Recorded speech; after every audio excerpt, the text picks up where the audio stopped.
Opa, olha eu aqui de novo. Agora, gente, a gente vai explicar a atividade de hoje, que é a atividade de sexta-feira, certo? É a nossa última atividade, que está sendo feita assim em casa, pois segunda-feira nossas aulas estão voltando e vocês vão vir para a escola novamente, tá? A gente vai explicar aqui a atividade de hoje, ó, essa daqui. Olha que legal. Primeiro nós vamos fazer essa daqui. Não esquece de colocar o nome, ó. Meu nome é. Coloquem o nome, tá certo? Aí vocês vão procurar aqui nessas letrinhas, com a ajuda da mamãe, igual a gente fez aqui na sala, ó. Essas palavras. Pipoca. Onde é que está aqui no caça-palavras o nome pipoca? Milho e bolo.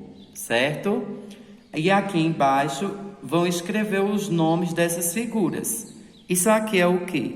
Bolo. Aí vai escrever aqui dentro a palavrinha bolo. Aqui pipoca e aqui milho, certo? E aqui, ó, bem legal, bem bonito, vocês vão fazer uma arte. Aqui vocês vão colar palitinhos de fósforo para fazer as madeiras da fogueira. E aqui a fogueira vocês vão colorir, certo? Vão colorir o fogo. O fogo é vermelho com amarelo, né? Então vocês vão colorir o fogo. E aqui nesses quadrinhos vocês vão escrever a palavra fogueira, certo? Cada quadradinho vai ser uma letrinha, tá bom, amores?